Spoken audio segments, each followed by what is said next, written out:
ఆదికాండము. ఆదియందు దేవుడు భూమ్యాకాశములను సృజించెను. భూమి నిరాకారముగాను శూన్యముగాను ఉండెను.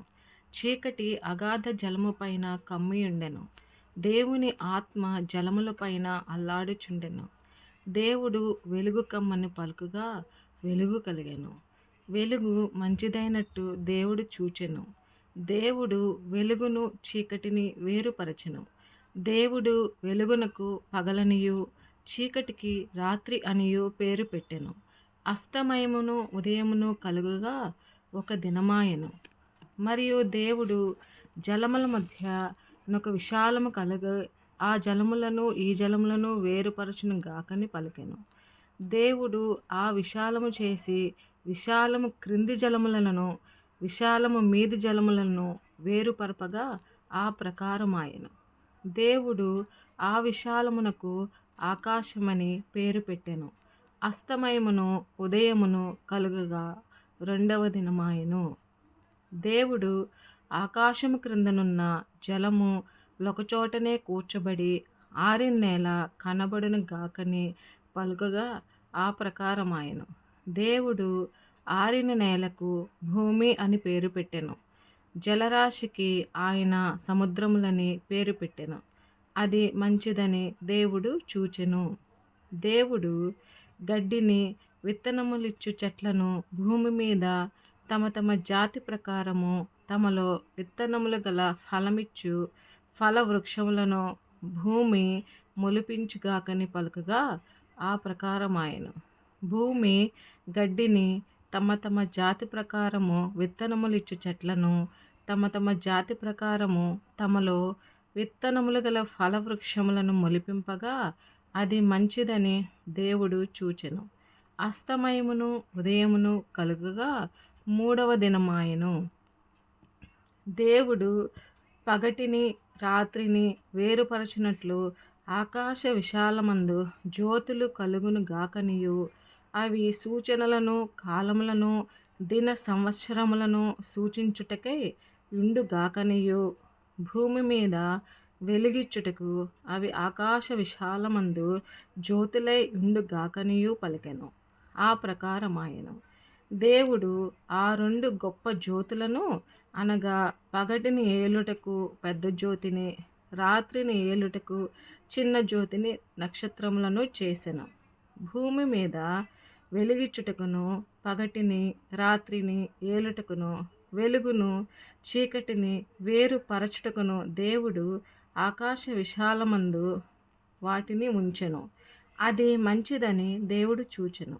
అస్తమయమును ఉదయమును కలుగగా నాలుగవ దినమాయెను. దేవుడు జీవము కలిగి చలించు వాటిని జలములు సమృద్ధిగా పుట్టించుగాకనియు పక్షులు భూమిపైని ఆకాశ విశాలములో ఎగురును గాకనియు పలికెను. దేవుడు జలములలో వాటి వాటి జాతి ప్రకారము జలములు సమృద్ధిగా పుట్టించిన మహామత్స్యములను జీవము కలిగి చెలించు వాటినన్నిటినీ దాని దాని జాతి ప్రకారము రెక్కలు గల ప్రతి పక్షిని సృజించెను. అది మంచిదని దేవుడు చూచెను.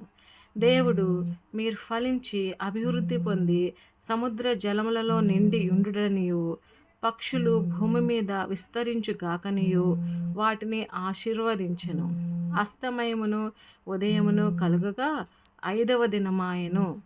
దేవుడు వాటి వాటి జాతి ప్రకారము జీవము గల వాటిని అనగా వాటి వాటి జాతి ప్రకారము పశువులను పురుగులను అడవి జంతువులను భూమి పుట్టించుగాకని పలికెను. ఆ ప్రకారమాయెను. దేవుడు ఆయా జాతుల ప్రకారము అడవి జంతువులను ఆయా జాతుల ప్రకారము పశువులను ఆయా జాతుల ప్రకారము నేలను ప్రాకు ప్రతి పురుగును చేసెను. అది మంచిదని దేవుడు చూచెను. దేవుడు మన స్వరూపమందు మన పోలిక చొప్పున నరులను చేయుదుము. వారు సముద్రపు చేపలను ఆకాశ పక్షులను పశువులను సమస్త భూమిని భూమి మీద ప్రాకు ప్రతి జంతువును ఏలుదురు గాకనియు పలికెను. దేవుడు తన స్వరూపమందు నరుని సృజించెను. దేవుని స్వరూపమందు వాని సృజించెను. స్త్రీనిగాను పురుషునిగాను వారిని సృజించెను. దేవుడు వారిని ఆశీర్వదించెను. ఎట్లనగా మీరు ఫలించి అభివృద్ధి పొంది విస్తరించి భూమిని నిండించి దానిని లోపరుచుకొనుడి. సముద్రపు చేపలను, ఆకాశ పక్షులను, భూమి మీద ప్రాకు ప్రతి జీవిని ఏలుడని దేవుడు వారితో చెప్పెను. దేవుడు, ఇదిగో, భూమి మీదనున్న విత్తనములిచ్చు ప్రతి చెట్టును, విత్తనములిచ్చు వృక్ష ఫలము గల ప్రతి వృక్షమును మీకిచ్చి ఉన్నాను. అవి మీకు ఆహారమగును. భూమి మీద నుండు జంతువులన్నిటికిని, ఆకాశ పక్షులన్నిటికిని, భూమి మీద ప్రాకు సమస్త జీవులకును పచ్చని చెట్లన్నీయు ఆహారమగునని పలికెను. ఆ ప్రకారమాయెను. దేవుడు తాను చేసినది యావత్తును చూచినప్పుడు అది చాలా మంచిదిగా నుండెను. అస్తమయమును ఉదయమును కలుగగా 6వ దినమాయెను.